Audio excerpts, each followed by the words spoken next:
ila hadratin nabil mustafa wa habibina al-murtadha sayyidina Muhammadin sallallahu alaihi wa alihi wasallam wa ikhwanihi minal anbiya'i wal mursalin wa ulil azmi minar rusul ismaila hadratin nabiyina al-hadir abbasin malkan maila hadrati awliya'il awal sayyidi sababi ahlil jannah khairil bariyah sayyidina al-hasan wa akhihi syahid sayyidina al-husain wa walidayhima sayyidina Ali bin Abi Thalib wa Fatimah Zahra al-Batul wa alihi wa iyalihi wa jami' ashabil kiram minal muhajirin wal ansar ma ila hadrati jami'il awliya asyhada as-salihin wa ila hadrati muassisi jam'iyati nahdlatil ulama wa ila hadrati muassisi jam'iyati dirasatil quraniyah.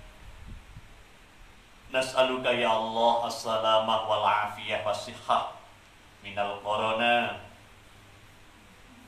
bibarakatihim wa anwarihim syai'ulillah lana wa lahumul Fatiha. A'udzu billahi minasyaitonir rajim. Bismillahirrahmanirrahim. Alhamdulillahi rabbil alamin arrahmanir rahim maliki yaumiddin. Iyyaka na'budu wa iyyaka nasta'in. Ihdinas siratal mustaqim.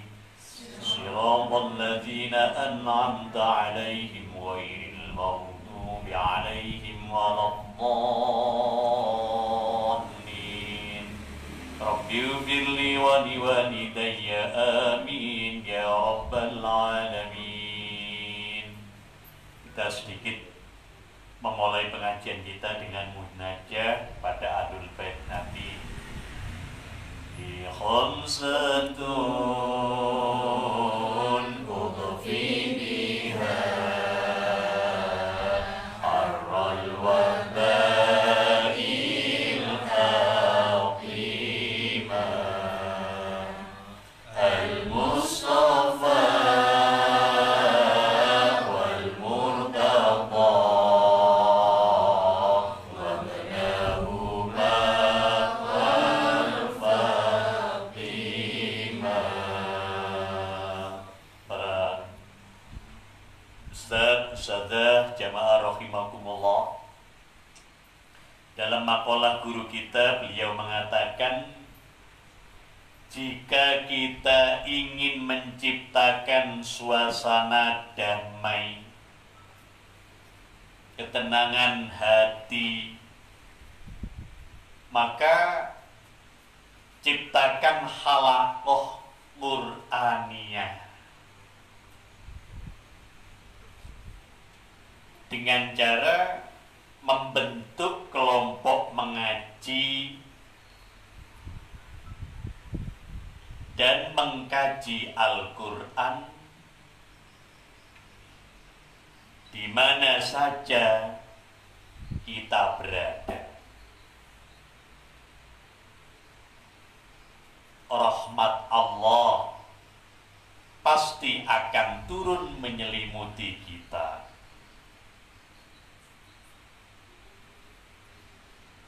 Itulah energi spiritualitas Al-Quran. Jadi kita ikhtiari sebagai santri, sebagai guru Al-Quran. Jadi kita menciptakan suasana damai, ketenangan hati. Caranya bikin halaqah Al-Quran, mengkaji Al-Quran di rumah kita, walaupun sederhana, di ruang tamu kita, walaupun tidak begitu luas, mungkin di bilik-bilik rumah kita. Ini yang sedang dan sudah kita lakukan di jamiah kita, monggo.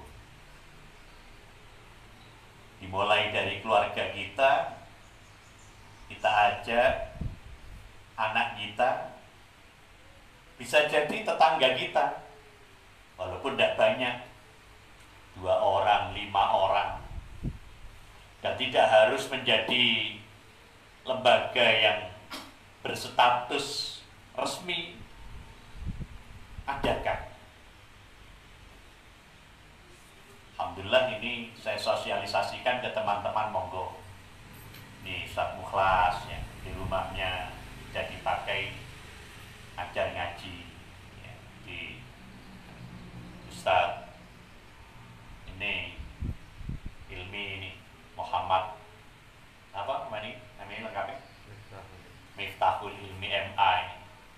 Tidak harus di musola, tidak harus di masjid, tidak harus di pondok pesantren, di mana saja tempat yang bisa kita manfaatkan.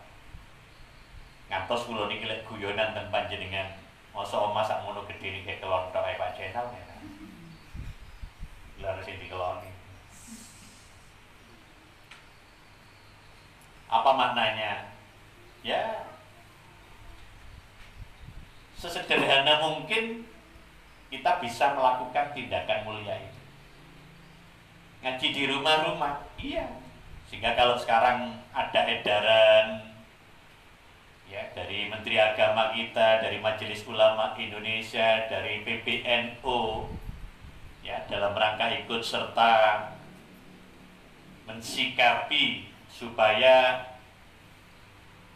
penyebaran virus Corona atau COVID-19 ini cepat putus. Kemudian kita dianjurkan banyak di rumah, ya kan?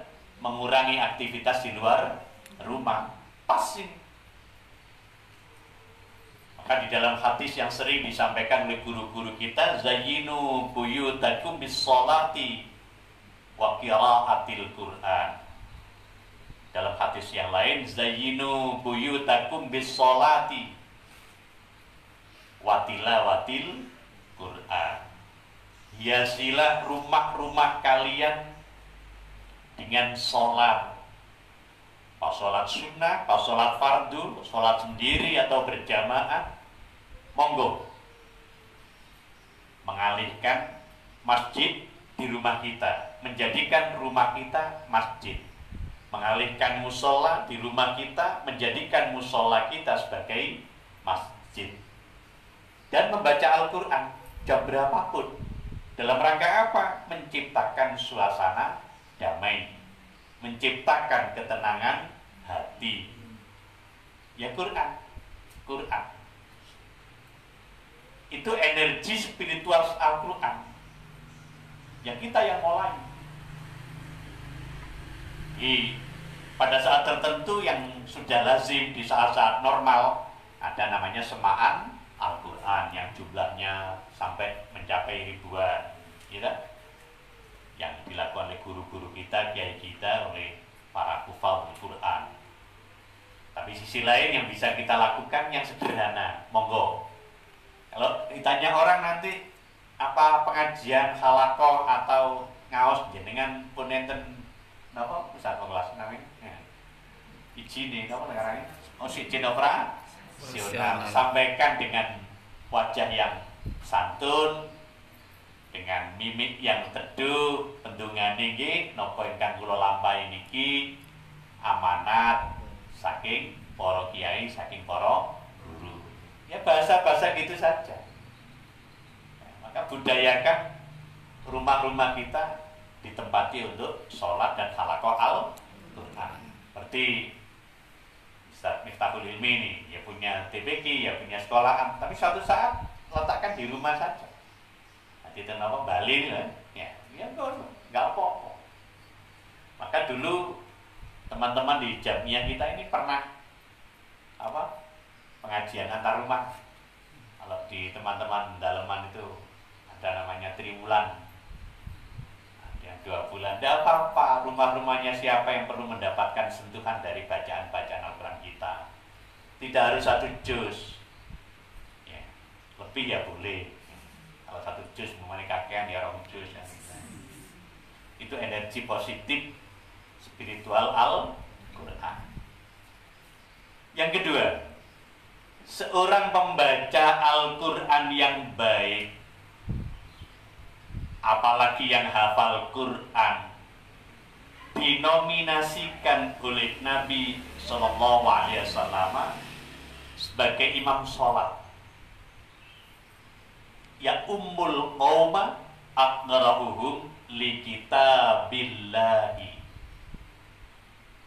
Yang patut, yang pantas menjadi imam dari suatu komunitas, kaum itu komunitas, adalah mereka yang banyak menguasai Al-Quran, banyak bagusnya membaca Al-Quran, banyak hafalnya terhadap Al-Quran.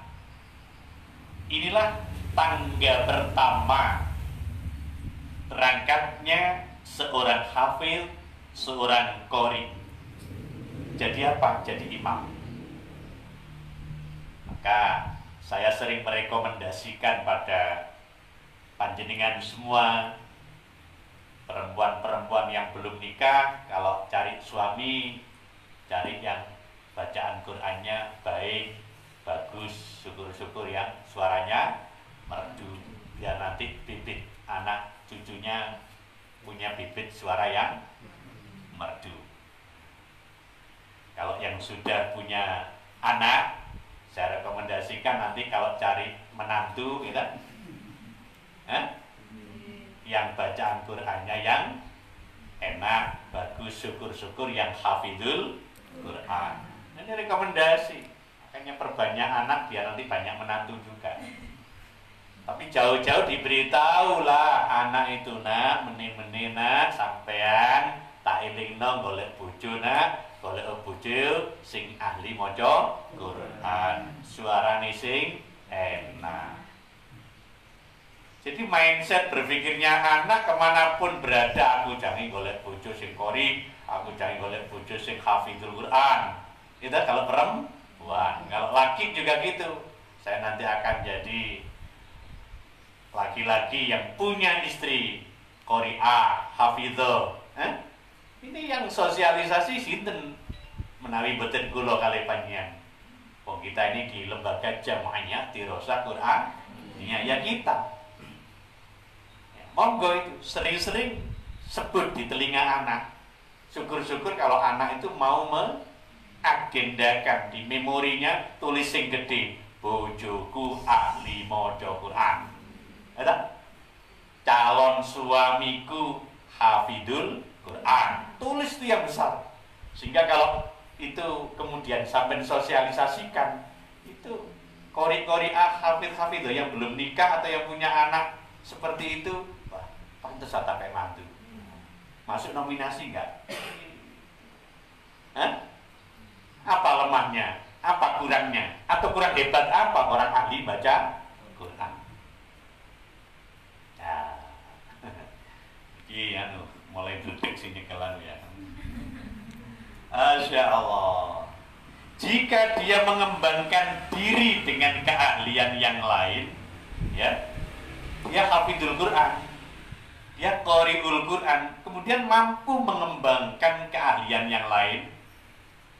Ada yang mendalami tentang Al-Quran itu sendiri, dia akan menjadi seorang qurra, ilmu Qurannya yang dalami, ahli ulumul Quran.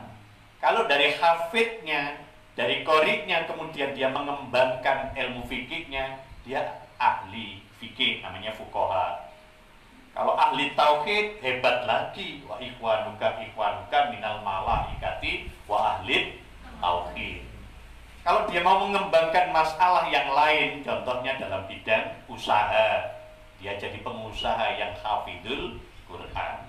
Kalau dia jadi politisi yang hafidul Quran, dia qori, bagus. Kalau dia jadi orang cendekiawan, dosen atau ahli ilmu, maka beliau pantas punya gelar ulul albab. Yaitu dia akan terus terangkat derajatnya di mata Allah dan di masyarakat. Nah, ini penting. Ya hafal Quran, ya qori, manfaatnya ke masyarakat lebih luas.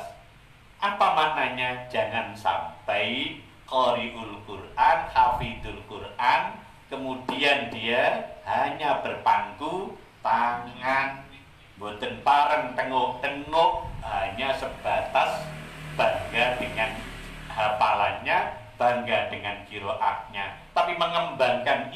Al-Quran yang jauh lebih bermanfaat untuk masyarakat, itu akan mengangkat derajatnya di mata Allah dan di mata umat.